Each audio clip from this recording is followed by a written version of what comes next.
Video में हम पढ़ेंगे प्रीवियस वीडियो में जो हमने पढ़ा था 6 चैप्टर क्लास 9 का लाइन्स एंड एंगल्स, तो उसमें हमने इंट्रोडक्शन पढ़ा था। तो आज की वीडियो में हम उससे थोड़ा आगे पढ़ेंगे, जिसमें हम थ्योरम देखेंगे कि अगर हमने जो पहले जो स्टार्टिंग का जो बेसिक पढ़ा है, अगर हम उससे देखें कि क्वेश्चनों को हम कैसे सॉल्व करते हैं, तो एक्सरसाइज में जाने से पहले हम कुछ थ्योरम पढ़ेंगे, जिससे हमें पता चलेगा कि कौन सी प्रॉपर्टी हम एक्सरसाइज 6.1 में हम लगाएंगे और जिससे हम एंगल्स के बारे में जान सके।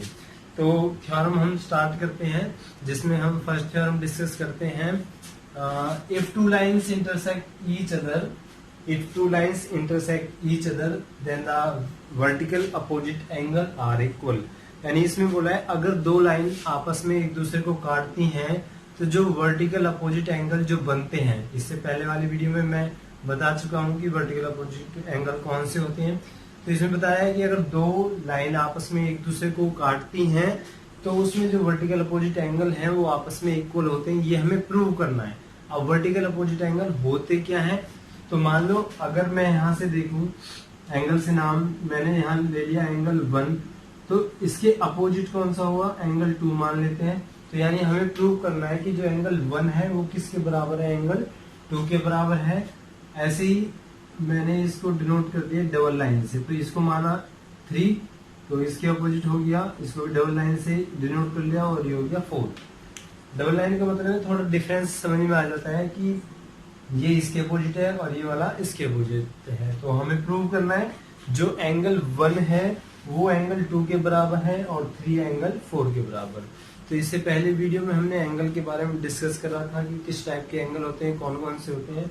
तो अगर हम देखें कि जो क्वेश्चन ये है हम सॉल्व अगर करें तो कैसे करेंगे, तो हमने जो प्रॉपर्टीज पढ़ी थी उनमें हमने एक देखा था, अगर दो एंगल को अगर हम प्लस करते हैं और उनका प्लस अगर 180 हो जाता है तो वो क्या हो जाती है, स्ट्रेट लाइन। तो अगर हम देखें, अगर मैं 1 को लूं और 1 में 3 को ऐड कर दूं, 1 में 3 को ऐड कर दूं तो ये एक स्ट्रेट लाइन बन जाएगी और स्ट्रेट लाइन का सम कितना होता है 180। तो वहीं से हम सॉल्व करेंगे और वहां से हम देखेंगे कि ये दोनों जो वर्टिकल अपोजिट एंगल है वो कैसे इक्वल होते हैं। तो इन क्वेश्चनों में स्टार्टिंग कैसे करते हैं, सबसे पहले हम लिखते हैं गिवन, यानी जो क्वेश्चनों में दिया है। तो क्वेश्चन में क्या दिया है कि दो लाइन यहाँ हमने किसे डिनोट कर ली, ए बी, यानी ए बी एंड दूसरी लाइन हमारे पास क्या, C D. A B and C D are intersect each other, यानी एक दूसरे को काट रही है, ये तो हमें पता चल रहा है डायग्राम से। और अगर हम देखें यहाँ हमें और कुछ गिवन नहीं है तो हम ले लेते हैं कि अब हमें प्रूव क्या करना है, क्योंकि और कुछ तो हमें दिया नहीं है। तो प्रूव दैट, यानी प्रूव क्या करना, तो पहला हम दो पार्ट में कर लेते हैं। एक तो ले लिया हमने एंगल 1, तो ये किसके इक्वल दिखाना है, एंगल 2 के। और सेकंड पार्ट में ले लेंगे एंगल 3 इक्वल्स टू एंगल 4, यानी ये दोनों एंगल हमें प्रूव करने हैं कि ये इक्वल होते हैं। तो कैसे होते हैं, तो स्टार्ट करते हैं। अब यहाँ से हम थर्ड पॉइंट लेंगे, सॉल्यूशन। तो इन चैप्टर में क्या होता है, इन एक्सरसाइज में जब सॉल्व करते हैं तो गिवन और सो दैट हम लिख देते हैं, तो इनके भी हमें नंबर मिल जाते हैं, क्योंकि स्टेप बाय स्टेप मार्किंग ही होती है, ताकि हमें यहाँ टीचर को पता चल जाता है कि बेसिकली इसको ये नॉलेज है स्टूडेंट को कि आखिरकार क्वेश्चन में क्या दे रखा है और क्या इसमें फाइंड आउट कर रखा है। तो लास्ट में हम सॉल्यूशन स्टार्ट करते हैं। हमने ले लिया एंगल 1, यहाँ से हमने एंगल 1 ले लिया। अगर हम एंगल 1 को मैं एंगल 3 में ऐड कर दूं तो दोनों कितने के हो जाएंगे, 180 डिग्री के। फर्स्ट इक्वेशन ले लेते हैं। रीजन क्यों होंगे ये दोनों, इनका सम 180, क्योंकि ये क्या है, लीनियर पेयर, या फिर हम बोल सकते हैं स्ट्रेट एंगल, क्योंकि लीनियर पेयर भी क्या होता है, जिनका सम दोनों एंगल का 180 होता है, वो भी लीनियर पेयर होते हैं। ठीक है, अब यहाँ से हो गया। अब अगर हम देखें तो यहाँ से हम क्या ले सकते हैं, एंगल 1 3 प्लस हो गया तो 180 का हो गया। अगर मैं यही यानी एंगल 1 को एंगल 4 में प्लस कर दूं, एंगल 1 प्लस एंगल 4, तो ये भी कितने का हो जाएगा, 180 डिग्री का। सेकंड इक्वेशन हो गई हमारे पास, सेम इसका भी रीजन हो जाएगा लीनियर पेयर। ठीक है, यहाँ हमें दोनों क्या मिल गया, 180 के बराबर। अब देखो ये दोनों इक्वेशन क्या है, 180 के बराबर है, यानी इनका सम भी 180 आ रहा है और इनका सम भी 180 आ रहा है। तो हम दोनों इक्वेशन को क्या कर देंगे, equal. Angle 1 plus 3 equals to angle 1 plus angle 4। Equal क्यों ले लिया?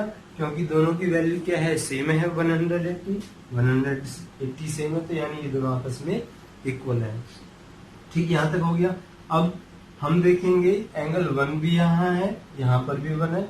अगर मैं 1 को इधर ले जाता हूँ तो ये माइनस का हो जाएगा, और माइनस का होने पर यानी साइन अलग हो गई और डिजिट सेम है, तो क्या हो जाएगा, कट जाएगा। तो उससे बेटर है हम यहीं से शॉर्टकट कर लेते हैं। देखो नंबर सेम आ रहा है, एंगल 1, साइन भी सेम है। अगर साइन सेम है तो दोनों हम काट देंगे। अगर साइन सेम नहीं होते, मान लो ये माइनस का होता तो इधर जाता तो प्लस का होता, तो ये कटता नहीं। इसलिए क्या है, जब साइन सेम होते हैं, दोनों तरफ सेम वैल्यू होती है, तो हम उसको काट सकते हैं। तो यहां से हमें मिल गया एंगल 3 इक्वल्स टू एंगल 4। ठीक है, तो ये हमें मिल गया, यानी एंगल 3 इक्वल्स टू एंगल 4। और हमें पता ही चल गया देख कर, ये दोनों आपस में एक दूसरे के अपोजिट है, तो ये हो गया वर्टिकल अपोजिट एंगल। और यहाँ हमें यही प्रूव करना था कि एंगल 3 किसके बराबर आ गया, एंगल 4 के। हैंस, तो यहाँ लिख सकते हैं हैंस इट इज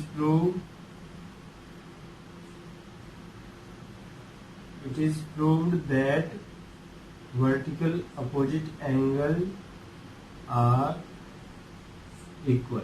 अब देखिए यहाँ एक पेयर तो हो गया, एंगल 3 इक्वल टू एंगल 4। तो हम यहाँ सिमिलर क्या लिख सकते हैं,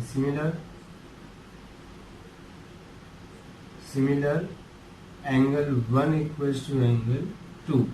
तो इस तरीके से हम एंगल्स को इक्वल कर सकते हैं। ये थ्योरम क्या थी, जब हम आगे पढ़ेंगे एक्सरसाइज को, तो वहां हम देखेंगे कि अगर हमने कोई क्वेश्चन दे दिया और हमें पता चल रहा है दो लाइन इंटरसेक्ट कर रही हैं और उनमें वर्टिकल अपोजिट एंगल बन रहे हैं, तो हम वहां से सिर्फ हम थ्योरम से पता चल जाएगा।